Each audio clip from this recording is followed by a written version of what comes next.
The history of public toilets in Britain can be traced back thousands of years to the communal latrines of the Roman Empire.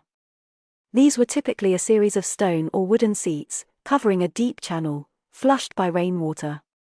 The best preserved examples can be found at House Stead's Fort, on Hadrian's Wall in Northumberland.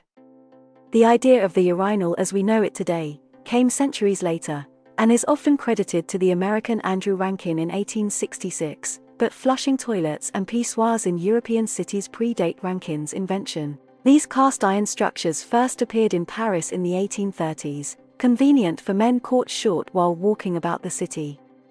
The first in the UK were installed in Glasgow in 1850 before spreading to other towns and cities, with an increasing awareness of hygiene and the need for improved sanitation among soaring urban populations during the Industrial Revolution.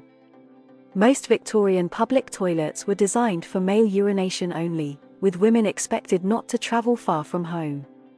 Some of these early cast-iron urinals are preserved across the country, including the 1906 Caversham public toilets, which are still fully functional at the Chiltern Open Air Museum in Buckinghamshire, having been saved from demolition in the 1980s.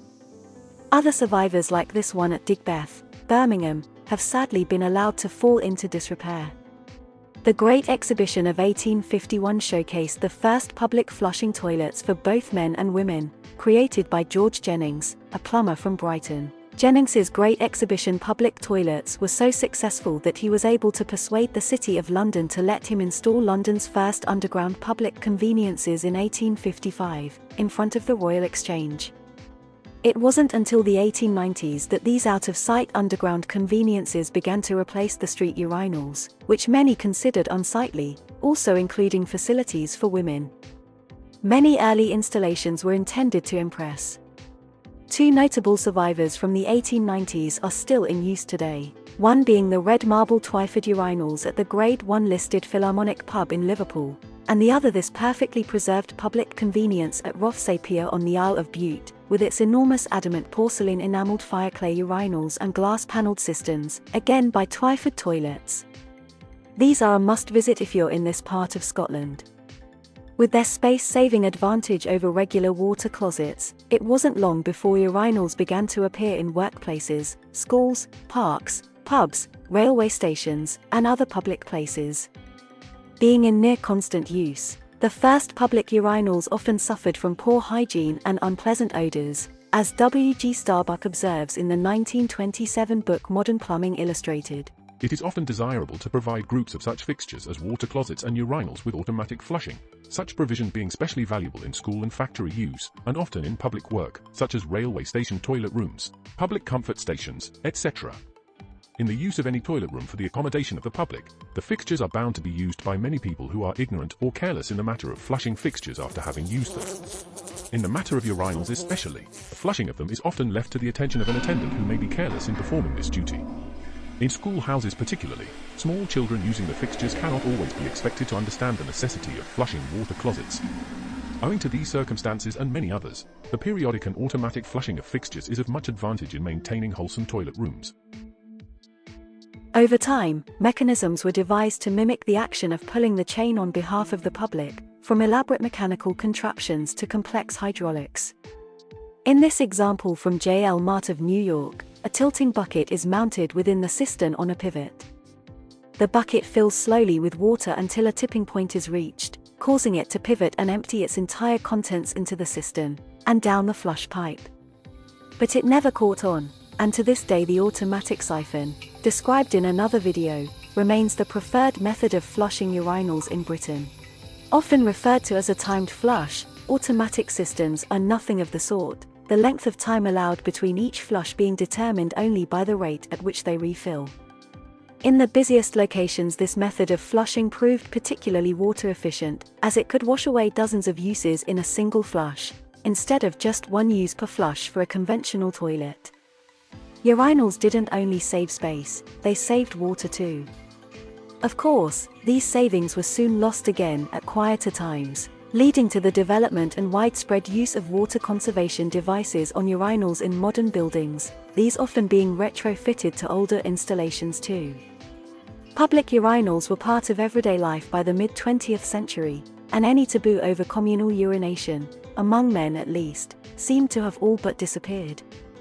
The sacrifice of privacy for convenience had become widely accepted as a necessary trade-off, particularly at times of high demand. By the 1950s and 60s, the urinal had evolved, the ornate designs of the past with their bold arrangements and brass pipework having been replaced by something far more utilitarian. These school toilets are distinctive of this period.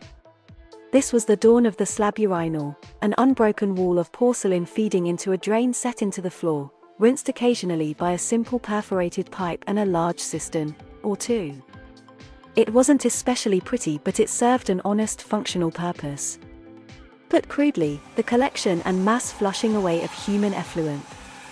A toilet for the many, ideal for the break time rush. The second half of the 20th century saw widespread closures of older underground facilities, which had become expensive to maintain as cuts to public services began to bite. In central London alone, the provision of underground public conveniences had fallen from 25 in 1968 to just 10 by 1980. Meanwhile, a trend for self-cleaning, self-contained unisex toilets, casually known as superloos, gradually replaced any remaining street urinals and many public toilets. As the closure of public toilets accelerated in recent decades, street urinals have made something of a comeback in British cities, with pop-up potties for nighttime revelers attracting controversy when councils began to deploy them in the early 2000s. Attractive older designs were slowly lost as toilets were refurbished in the latter part of the 20th century, with no-frills stainless steel troughs or groups of individual urinals the most common arrangements today. Flushing cisterns became more functional too, with the automatic versions of the Shire's Lynx, Dauntless and Dudley Tri-Shell, all popular choices, and arguably just as attractive as their porcelain equivalents. As vandalism became more of an issue in public facilities, cisterns and sparge pipes were often hidden from view altogether. The biggest modern revolution in urinal design was the unthinkable: the waterless urinal. Unlike traditional urinals, which use a sudden flood of water to flush away odor-causing bacteria, hair and debris, waterless urinals used microbiological solutions to break down urine, or liquid barrier systems to prevent odors. Flushing with water was required either very infrequently, or not at all. Although the technology had been around for some time, these first started to appear in the 1990s with purpose-built models such as the Armitage Shanks Aradan, now a popular choice for new builds. Most regular urinal pans can easily be converted, and waterless has increasingly become the norm at high-footfall locations such as cinemas and motorway service areas wanting to save on water bills and showcase their green credentials. Another recent trend for modern installations has been towards direct flush technology, via a valve allowing a prescribed amount of water direct from the mains supply, to rinse individual urinal pans after every use, doing away with cisterns altogether. Many would argue that this is more hygienic and a more efficient use of water than flushing a whole group of urinals at once, whether used or not.